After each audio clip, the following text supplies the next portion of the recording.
Hi there and welcome to the next video in this series we are doing for the debt collection and also for the Law of Property Act 1925, specifically on this section on S136, which is all about the deed of assignment and how you or how they should actually be assigning any item of property, because a debt is in UK law is an item of property, how they have to assign it or transfer it from one party to the other, and how the debt collectors and even the solicitors, they actually miss out a section.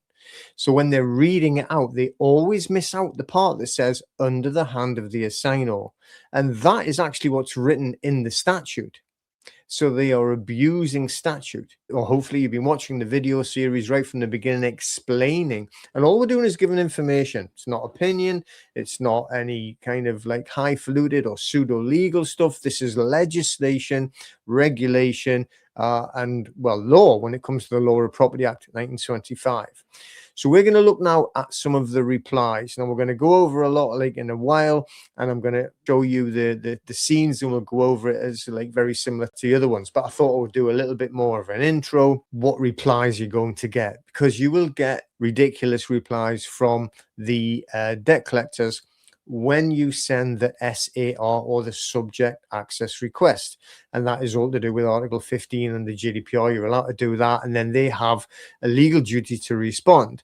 However, the responses come in all shapes and sizes, but virtually, in fact, I've never found a compliant one. Let's put it that way. You'll get responses that come back, and I get hundreds and hundreds of messages, and they come back to me and they say, oh, I've sent an SAR. You said send an SAR. I've sent one, and they said I'm not entitled to see the deed.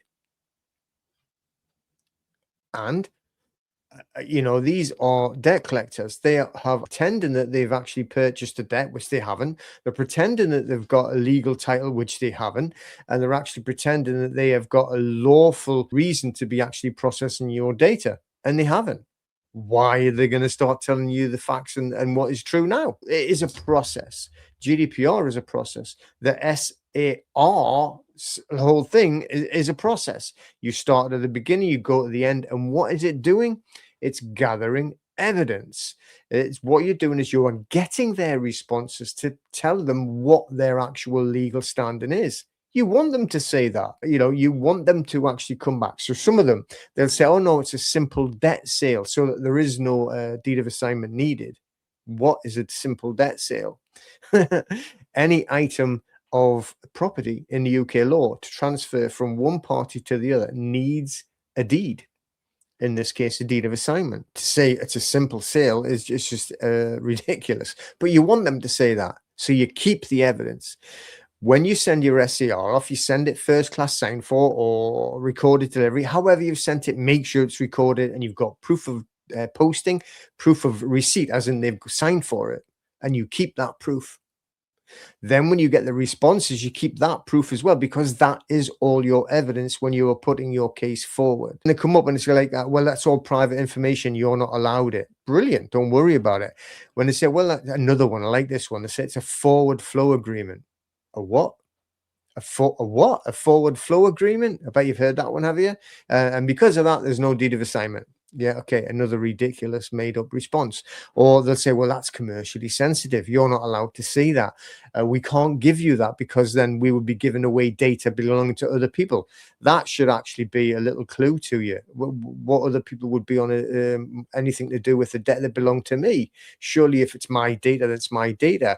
Only could be a different group of people on there if it was a spreadsheet and all you'd done is actually bought a portfolio of spreadsheets from a debt website. These spreadsheets with all of the information on, they do not qualify for a deed of assignment, no matter what they say. There's definitely no signatures on them.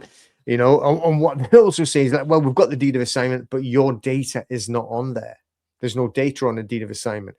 I mean, like, just think how ridiculous that actual statement is. They've actually wrote you a letter and saying, well, you know, this is your debt and you're going to have to start paying us now. And you say, well, show me the deed of assignment because I want to know that it's my debt. I went, no, there's no deed, there's no data of you on there. It's got your no name and address or nothing on there that'll show it's you. Well, why are you writing to me saying it's mine then? Just think of the logic of it and the reverse of it. It's just ridiculous. It's a silly, silly thing to say, but it's what they do say. Don't get upset at it. Don't worry about it. You're just gathering evidence. This is the whole point. This is the whole point of SAR process. You send the SAR, you get the responses, you keep them. They're not going to always respond to all of them. You know, usually maybe the first one, they ignore the second one. The third one, they might, you know, send you some threats. Fourth one, which is the intent to proceed, they may or may not reply to that one. Mainly it's going to be the first one. And then after that, you have to decide what you're going to do then with all of the evidence that you've gathered. You've got all of the proof then that they are not going to show you the deed of assignment. I mean, we know they haven't got it. They are refusing to show you it, which is actually abusive of the process. This is what, if we go back to the last video there, when we were talking about small claims track compared to fast track. So we're looking at the different forms that you can fill in if you ever wanted to. I mean, this is not legal advice. You can do what you like. You can make a little bonfire with everything they give you. You know, I don't care. It's not my business. It's your business. Once you've actually got all the evidence, are you going to file against them? If you're going to do it, which one are you going to do? You're going to file an M1, which would take you down the route that's going to push you into the small claims track, GDPR 27. Which is the discretion, which is for set up for simple cases, so not data breaches. And what they're doing is breaching your data, and now you've got proof of it. And if we use all of the facts and the evidence that they've given you, backed up with the other evidence that you have from, you know, using the Law of Property Act 1925, section 136, the full one, not the bit that they say. Let's go, and I'm going to show you sort of like a few more slides, and we'll go over sort of like the processes we're going through there, what to expect, what you get, and then at the end of it, you know, you got to know you either start the process or you do not start the process.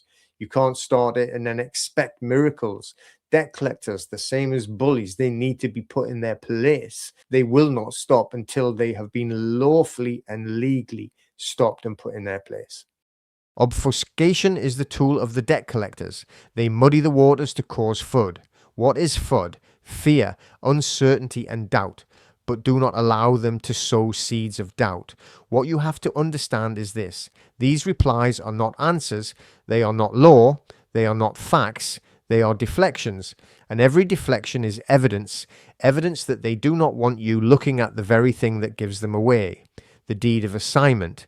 Because if they had the legal title, if they had a legally executed deed, if they had a lawful basis to be processing your data, believe you me, it is the first thing they would show you. Instantly. No excuses, no waffle, no commercial sensitivity, no made up phrases like forward flow agreement, just the deed. But they can't. So instead, they try to make you feel like you're asking for something unreasonable. You're not. You're asking for the one document the law says must exist, and their refusal to show it is not a problem for you. It's the beginning of your evidence file. Don't argue with them. Don't debate. Don't try to correct them. You're not here to convince them of anything. They already know the law. They just hope you don't. They're not confused. They're pretending to be an authority. And every reply you send just feeds that illusion. So instead, send the next SAR. That's it. Calm, precise, strategic. Stick to your process. You're not reacting. You're building a case. Log their response. Save every one of them. Add it to your evidence file. Then send the next lawful SAR every time they evade, mislead, or refuse.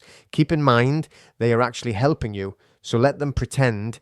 You just document everything and keep going. Stay the course. So do not stop after one letter. Most people send one SAR, get one fob-off letter, and fold. That's exactly what the system relies on. Your hesitation, your fear, your uncertainty. But no, not you, not this time. You're not doing that. You're going to keep going, because this is not just a paper chase. This is a lawful campaign. This is about exposing unlawful data use, challenging fabricated assignments, holding debt buyers to the law they pretend to follow. You're walking the road they never expected anyone to walk. With your files in hand, your case building step by step. Let them laugh, let them dismiss, let them assume you'll give up. You won't. You are not powerless. You are not begging. You are asserting your rights with law, with precision, and with evidence. So that's your groundwork. Now you know the tactics, the lies, the deflections, the patterns. You've seen how they try to wriggle out, and you've seen how we stay the course. But we're not done, because next in video 7, we're going into the documents. I'm going to show you exactly what these replies look like, what to flag, what to ignore, and how to turn their own words into evidence. This isn't theory anymore. This is the part where we bring it all together. So take a breath, get your notes ready, because now we go deeper. I'll see you in the next one. Let right be done.